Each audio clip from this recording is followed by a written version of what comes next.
Hello guys. आज का ये वीडियो चैप्टर फर्स्ट का सेकंड पार्ट में है। इसका पहला भाग हम लोग पढ़ चुके हैं। इसके सेकंड पार्ट में आज कंप्यूटर के प्रकार और कंप्यूटर की हिस्ट्री के बारे में जानेंगे। तो चलते हैं कंप्यूटर के सेकंड पार्ट में कंप्यूटर के प्रकार के बारे में। तो कंप्यूटर को उसके वर्गीकरण, कंप्यूटर का वर्गीकरण उनके आकार, मेमोरी तथा कार्य के आधार पर किया गया है, जो 3 प्रकार ही हैं: आकार, मेमोरी और कार्य। तो पहला है बेस्ड ऑन एप्लीकेशन, दूसरा है बेस्ड ऑन पर्पस और तीसरा है बेस्ड ऑन साइज, अर्थात एप्लीकेशन के आधार पर, उद्देश्य के आधार पर और आकार के आधार पर कंप्यूटर के प्रकार। चलते हैं एप्लीकेशन के आधार पर कंप्यूटर के प्रकार। बेस्ड ऑन एप्लीकेशन, इसके आधार पर कंप्यूटर मुख्य रूप से 3 प्रकार के हैं। कौन कौन से हैं? पहला एनालॉग, दूसरा डिजिटल कंप्यूटर और तीसरा है हाइब्रिड। हाइब्रिड का हिंदी में अर्थ होता है मिला जुला स्वरूप, अर्थात एनालॉग और डिजिटल का मिला जुला स्वरूप हाइब्रिड कहलाता है, हाइब्रिड कंप्यूटर कहलाता है। तो बात करते हैं सबसे पहला एनालॉग कंप्यूटर की। तो ये कंप्यूटर भौतिक मात्राओं को मापने, जैसे दाब, तापमान, गति के लिए बनाए गए होते हैं और इन्हीं भौतिक मात्राओं पर गणना करते हैं। जैसे थर्मामीटर देखा होगा, वह टेम्परेचर नापने के काम आता है, एनालॉग कंप्यूटर के अंतर्गत आता है। गाड़ी पर लगा स्पीडोमीटर, जो गाड़ी की स्पीड बताता है, वह भी एनालॉग कंप्यूटर के अंतर्गत आता है। इसे चित्र के माध्यम से देख सकते हैं, ये एक एनालॉग कंप्यूटर है। चित्र इस बड़े रूप में दिख रहा है। इसके बाद आता है डिजिटल कंप्यूटर। डिजिटल कंप्यूटर क्या होता है? इस प्रकार के कंप्यूटर में सभी प्रकार के डेटा तथा सूचनाओं पर क्रियाएं बाइनरी अंकों पर होती है। बाइनरी अंक कौन कौन से होते हैं? 0 और 1। आज प्रयोग में आने वाले सभी डिजिटल कंप्यूटर ही हैं, अर्थात जो आज प्रयोग में आने वाले जो कंप्यूटर हैं वह सभी डिजिटल कंप्यूटर ही हैं। हम इसे चित्र में देख सकते हैं। इसे हम अपने घरों में या स्कूलों में देखा होगा, जिसे हम आसानी से घरों में प्रयोग करते हैं। इसके बाद है hybrid computer. Hybrid computer analogue और डिजिटल दोनों प्रकार के कंप्यूटरों का मिला जुला रूप होता है। इन कंप्यूटरों का प्रयोग कृत्रिम बुद्धिमत्ता के लिए किया जाता है। कृत्रिम बुद्धिमत्ता को कहते हैं आर्टिफिशियल इंटेलिजेंस। इंग्लिश में इसे आर्टिफिशियल इंटेलिजेंस कहते हैं, अर्थात बनावटी बुद्धि। हाइब्रिड कंप्यूटर, ये जैसा इमेज में दिख रहा है, इसे आईसीयू में या अस्पतालों में देखा होगा, जो हार्ट बीट, पल्स को मेजर करके, एनालॉग में मेजर करके उसे डिजिटल के रूप में शो कराता है। अब आता है बेस्ड ऑन पर्पस, अर्थात उद्देश्य के आधार पर। तो उद्देश्य के आधार पर कंप्यूटर के मुख्य रूप से 2 प्रकार हैं। कौन कौन से हैं? सबसे पहला है जनरल पर्पस कंप्यूटर, अर्थात सामान्य उद्देश्य कंप्यूटर, और दूसरा है स्पेशल पर्पस कंप्यूटर, हिंदी में विशिष्ट उद्देश्य कंप्यूटर। तो बात करते हैं जनरल पर्पस कंप्यूटर की। तो इस प्रकार के कंप्यूटर सामान्य उद्देश्यों के लिए प्रयोग किए जाते हैं। जैसा कि इस हेडिंग के नाम से स्पष्ट है, सामान्य उद्देश्य अर्थात सामान्य प्रयोग के लिए, जैसे शब्द प्रक्रिया अर्थात वर्ड प्रोसेसिंग, अकाउंटिंग या एक्सेल पर डेटा एंट्री करना आदि। इसी प्रकार सामान्य रूप से घर व ऑफिस में प्रयोग किए जाने वाले कंप्यूटर सामान्य उद्देश्य कंप्यूटर ही होते हैं। इसके बाद आता है विशिष्ट उद्देश्य कंप्यूटर। नाम से स्पष्ट है, विशेष उद्देश्य के लिए प्रयोग किए जाने वाले कंप्यूटर। इस प्रकार के कंप्यूटर विशिष्ट उद्देश्यों के लिए प्रयोग किए जाते हैं, जैसे मौसम की भविष्यवाणी करना, अंतरिक्ष विज्ञान, यातायात नियंत्रण, रेलवे रिजर्वेशन और इत्यादि कई सारे स्पेशल काम हैं जिनके लिए अलग से कंप्यूटर उन पर्पस के लिए तैयार किए जाते हैं। वह कहलाते हैं विशिष्ट उद्देश्य कंप्यूटर। अब आते हैं कंप्यूटर का साइज के आधार पर कितने भागों में बांटा गया है, अर्थात तीसरा प्रकार है बेस्ड ऑन साइज। आकार के आधार पर कंप्यूटर को चार भागों में बांटा गया है। पहला है माइक्रो कंप्यूटर, दूसरा है मिनी कंप्यूटर, तीसरा है मेन फ्रेम कंप्यूटर और चौथा है सुपर कंप्यूटर। आकार के आधार पर सबसे छोटा कंप्यूटर है माइक्रो कंप्यूटर, उससे बड़ा है मिनी, इससे बड़ा है मेन फ्रेम और इस तीनों से बड़ा है सुपर कंप्यूटर। तो बात करते हैं माइक्रो कंप्यूटर की। ये कंप्यूटर सबसे आधुनिक, सस्ते, आकार में सबसे छोटे डिजिटल कंप्यूटर होते हैं। इसे पर्सनल कंप्यूटर भी कहा जाता है। अब पर्सनल कंप्यूटर क्यों कहते हैं इसे? क्योंकि इसे कोई भी यूजर अपने व्यक्तिगत प्रयोग के लिए परचेज कर सकता है। ये कंप्यूटर घर तथा ऑफिस में प्रयोग किए जाते हैं। इन्हें डेस्क पर रखकर चलाया जाता है, इस कारण इसे डेस्कटॉप कंप्यूटर भी कहते हैं। इस प्रकार के कंप्यूटर में सीपीयू के तौर पर माइक्रो प्रोसेसर का प्रयोग किया जाता है। माइक्रो कंप्यूटर आज अत्यधिक तीव्र गति तथा मेमोरी के कारण सबसे अधिक पॉपुलर है। माइक्रो कंप्यूटर को इमेज में देख सकते हैं, सभी ने इस कंप्यूटर को देखा होगा। अब बात करते हैं मिनी कंप्यूटर की। तो मिनी कंप्यूटर आकार में माइक्रो कंप्यूटर से बड़े होते हैं। इस कंप्यूटर पर एक साथ कई लोग काम कर सकते हैं और कई प्रोग्राम एक साथ चलाए जा सकते हैं। इस प्रकार के कंप्यूटर मुख्य रूप से एक संस्था द्वारा प्रयोग में लाए जाते हैं, जैसे बैंक में, होटल में, अस्पतालों में इत्यादि। इसमें एक सीपीयू से कई सारे टर्मिनल जुड़े होते हैं। ये माइक्रो कंप्यूटर से महंगे होते हैं तथा इसकी क्षमता अधिक होती है। कहा जाए तो इसके एक सीपीयू से लगभग 10 टर्मिनल जुड़े होते हैं। मिनी कंप्यूटर का उदाहरण है पीडीपी फर्स्ट।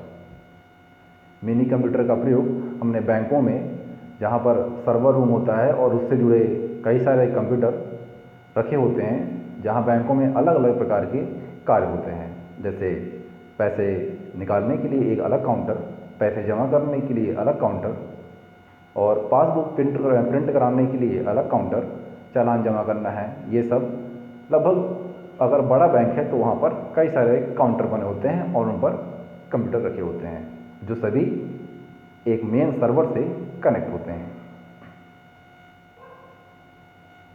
अब बात करते हैं मेन फ्रेम कंप्यूटर की। तो ये कंप्यूटर आकार में मिनी कंप्यूटर से बड़े होते हैं। इनकी कार्य क्षमता व कीमत भी मिनी कंप्यूटर से अधिक होती है। इनको बड़ी कंपनियों तथा बैंकों या सरकारी विभागों में एक केंद्रीय कंप्यूटर के रूप में प्रयोग किया जाता है। इस कंप्यूटर पर एक साथ हजारों संख्या में लोग कार्य कर सकते हैं। अर्थात हजारों संख्या में कैसे कार्य कर सकते हैं? क्योंकि इसमें एक सीपीयू से हजारों टर्मिनल जुड़े होते हैं। मुख्य रूप से इसका प्रयोग बैंकिंग प्रणाली की देखरेख के लिए किया जाता है। बैंकों में नहीं, बैंकिंग प्रणाली अर्थात पूरे बैंकिंग सिस्टम की देखरेख के लिए इसका प्रयोग किया जाता है। ये मेन फ्रेम कंप्यूटर।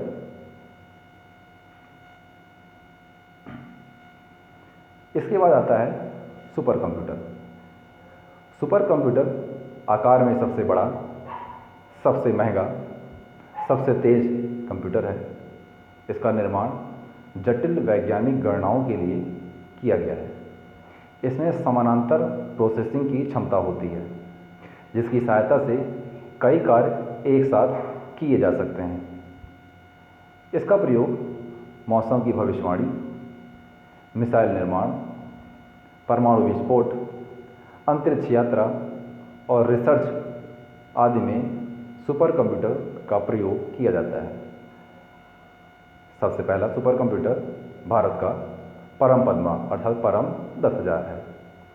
और बहुत से सुपर कंप्यूटर हैं जो जैसे हैं क्रे फर्स्ट, इसी प्रकार क्रे सेकंड, क्रे 3, अनुराग और अनुपम सीरीज के सुपर कंप्यूटर, और इसी प्रकार सागा 220, टाइटन, तियाने, अभी जो लेटेस्ट है वो तियाने है। ये सुपर कंप्यूटर की एक इमेज, टाइटन सुपर कंप्यूटर। अब बात करते हैं कंप्यूटर के इतिहास के बारे में। जी हाँ, कंप्यूटर का इतिहास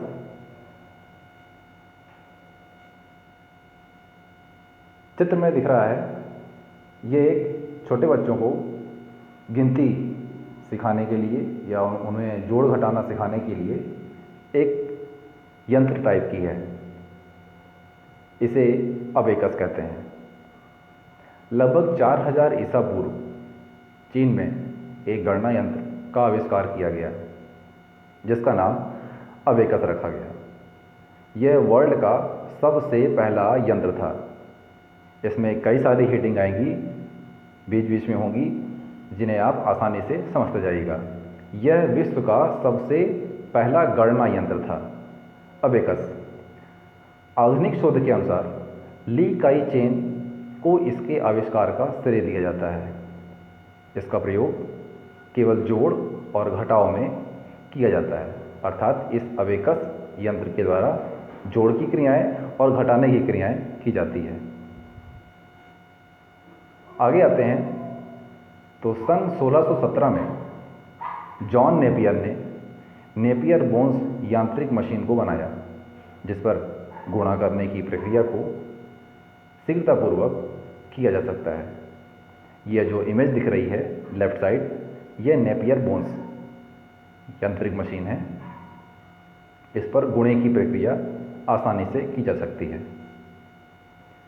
इसके बाद सन 1642 में फ्रांस के गणितज्ञ ब्लेज पास्कल ने एक यांत्रिक गणना यंत्र पास्कल का आविष्कार किया। यह विश्व का सबसे पहला यांत्रिक गणना यंत्र था। अभी मैंने बताया कि बीच बीच में कई सारी हेडिंग आएंगी।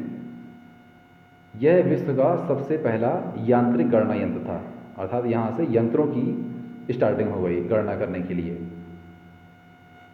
ये इमेज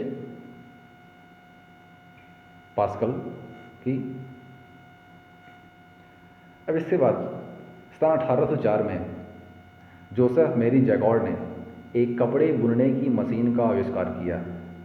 अब कंप्यूटर के इतिहास में कपड़े बुनने की मशीन का आविष्कार से क्या तात्पर्य, तो देखिए, कपड़े बुनने की मशीन का आविष्कार 1804 में जोसेफ मैरी जैकॉर्ड ने किया। कंप्यूटर से रिलेटेड इसलिए है क्योंकि यह मशीन ऑटोमेटिक डिजाइन डालती थी। यह मशीन ऑटोमेटिक डिजाइन डालती थी। इस मशीन का नाम जैकॉर्ड लूम था। यह कपड़ों पर ऑटोमेटिक डिजाइन डालती थी, इसलिए इसका नाम जैकॉर्ड लूम रखा गया। इसके बाद सन 1822 में सर चार्ल्स बेबेज ने एक यांत्रिक गणना मशीन का आविष्कार किया जिसका नाम डिफरेंस इंजन था। इस आविष्कार तब किया गया जब गणना करने के लिए प्रयोग की जाने वाली हाथ से बनाई गई सारणियों में गलतियां आने लगी। वहां पर डिफरेंस इंजन को डेवलप किया गया। किसने किया? चार्ल्स बेबेज ने। ये डिफरेंस इंजन की इमेजेस है। सन 1833 में चार्ल्स बेबेज ने डिफरेंस इंजन को और अधिक डेवलप किया और उसे एनालिटिकल इंजन नाम दिया। इस एनालिटिकल इंजन के 5 भाग थे, ये इम्पॉर्टेंट क्वेश्चन बन सकता है कि एनालिटिकल इंजन के कितने भाग थे, तो 5 भाग थे। कौन कौन से हैं जानेंगे। इनपुट, स्टोर, मैथमेटिकल यूनिट या इसे अर्थमेटिकल यूनिट कहते हैं, चौथा है कंट्रोल यूनिट और पांचवा है आउटपुट यूनिट। ये एनालिटिकल इंजन के भाग थे। इनपुट, स्टोर, अंकगणित यूनिट, कंट्रोल यूनिट और आउटपुट यूनिट। ये एनालिटिकल इंजन है, अर्थात डिफरेंस इंजन को और अधिक डेवलप करने पर एनालिटिकल इंजन डेवलप किए गए। आगे क्या होता है कि एनालिटिकल इंजन को क्रियाशील रूप में देखने से पहले ही बैबेज का निधन हो जाता है, अर्थात बैबेज अपने एनालिटिकल इंजन को चलते हुए नहीं देख पाते। तब कंप्यूटर के इतिहास में लेडी एडा ऑगस्टा, जो चार्ल्स बैबेज के एनालिटिकल इंजन में प्रोग्रामिंग करती हैं, अर्थात लेडी एडा ऑगस्टा ने बाइनरी नंबर सिस्टम का आविष्कार किया और बाइनरी नंबर सिस्टम का आविष्कार कर चार्ल्स बैबेज के एनालिटिकल इंजन में प्रोग्रामिंग की, जो आधुनिक कंप्यूटरों का आधार बना। प्रोग्रामिंग, यह लेडी एडा ऑगस्टा वर्ल्ड की सबसे पहली प्रोग्रामर कहलाई। इसी कारण चार्ल्स बैबेज को कंप्यूटर विज्ञान का जनक कहा जाता है। आगे आते हैं। सन 1890 में अमेरिका के डॉक्टर हरमन होलरिथ ने अमेरिका की जनगणना का कार्य संपन्न करने के उद्देश्य से एक मशीन का आविष्कार किया, जिसका नाम था होलरिथ सेंसर टेबुलेटर। फिर से, उस मशीन का नाम था होलरिथ सेंसर टेबुलेटर। इसके बाद होलरिथ ने 1896 में एक टेबुलेटिंग मशीन कंपनी की स्थापना की, जो कई वर्षों बाद आगे चलकर सन 1924 में इसका नाम IBM हो गया। अर्थात ये टेबुलेटिंग मशीन कंपनी का आगे चलकर कई वर्षों बाद इसका नाम बदल करके IBM हो गया, इंटरनेशनल बिजनेस मशीन। ये IBM कंपनी है।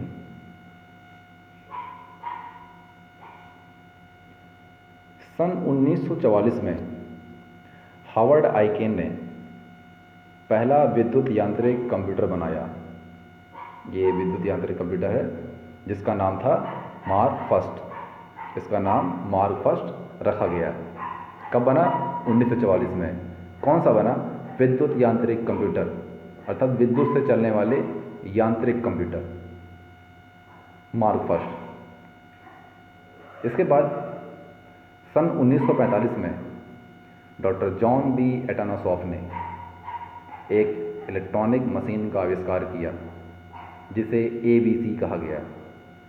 यह विश्व का सबसे पहला इलेक्ट्रॉनिक डिजिटल कंप्यूटर था। ABC का पूरा नाम है एटानासॉफ बेरी कंप्यूटर। ये रहा सबसे पहला इलेक्ट्रॉनिक डिजिटल कंप्यूटर ABC। इसे देख सकते हैं इमेज में। और उसके बाद आ गया कंप्यूटर, ENIAC कंप्यूटर। जैसा कि हमने कंप्यूटर की वीडियो के फर्स्ट पार्ट, अर्थात फर्स्ट चैप्टर के फर्स्ट पार्ट में हमने पढ़ा था कंप्यूटर की पीढ़ियाँ। उसमें प्रथम पीढ़ी में ENIAC कंप्यूटर था और यहीं से 1945 में ENIAC कंप्यूटर आ गए और प्रथम पीढ़ी की शुरुआत यहीं से हो गई। ओके, ये वीडियो ख़त्म हुआ और पहला चैप्टर भी ख़त्म हुआ। अगर कोई हेडिंग समझ में ना आई हो तो आप कमेंट करके पूछ सकते हैं।